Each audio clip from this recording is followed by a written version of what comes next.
नाविल ख्वाबों की रोशनी। किस्त 9। वो जो लूट आई। फिजा अब भी खामोश थी, मगर इस खामोशी में एक अजीब सी सरगोशी थी, जैसे हुआ खुद कोई राज छुपा रही हो। नीलम जमीन पर बैठी थी, इसकी नज़रें अब भी राख पर जिमी थीं।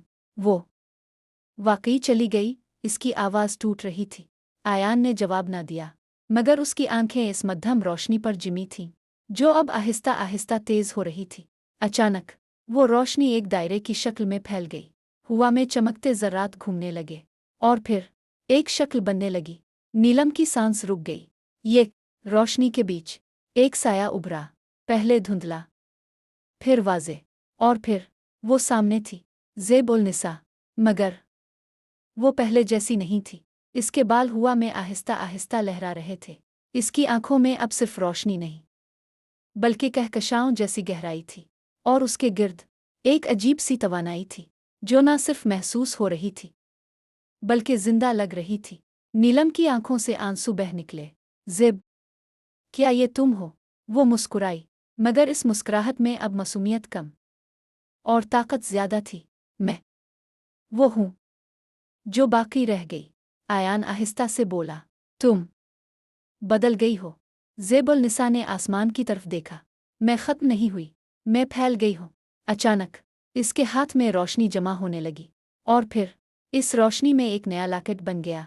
नीलम हैरान रह गई। ये कैसे? ज़ेब-उल-निसा ने धीरे से कहा, ताकत कभी खत्म नहीं होती, वो सिर्फ अपना रूप बदलती है। शेर, मैं मिट्टी में मिली तो हुआ बन गई, मैं टूटी तो हर समत सदा बन गई। मगर अचानक फिजा एक बार फिर बदल गई। हुआ ठंडी हो गई, और एक नई आवाज़ गूंजी, पहले से भी ज्यादा खतरनाक। तो तुम वापस आ गई। सब ने मोड़ कर देखा, और जो उन्होंने देखा वो पहले से भी ज्यादा खौफनाक था। साया वापस आ चुका था, मगर इस बार वो अकेला नहीं था। इसके पीछे दर्जनों साए खड़े थे, हर एक पहले से ज्यादा ताकतवर। नीलम ने घबरा कर कहा, ये कितने हैं? आयान की आवाज़ लरज़ गई।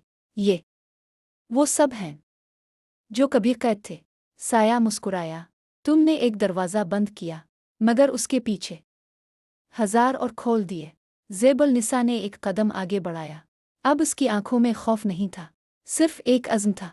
तो फिर इसने आहिस्ता कहा, मैं हर दरवाज़ा बंद करूंगी। साया हंसा, तुम अकेली हो। मगर इसी लम्हे नीलम उसके साथ आकर खड़ी हो गई। नहीं, वो बोली, हम साथ हैं। आयान ने भी कदम आगे बढ़ाया, और इस बार हम नहीं भागेंगे। ज़ेब-उल-निसा ने दोनों की तरफ देखा, और पहली बार इसकी आंखों में फिर से वही पुरानी चमक आई।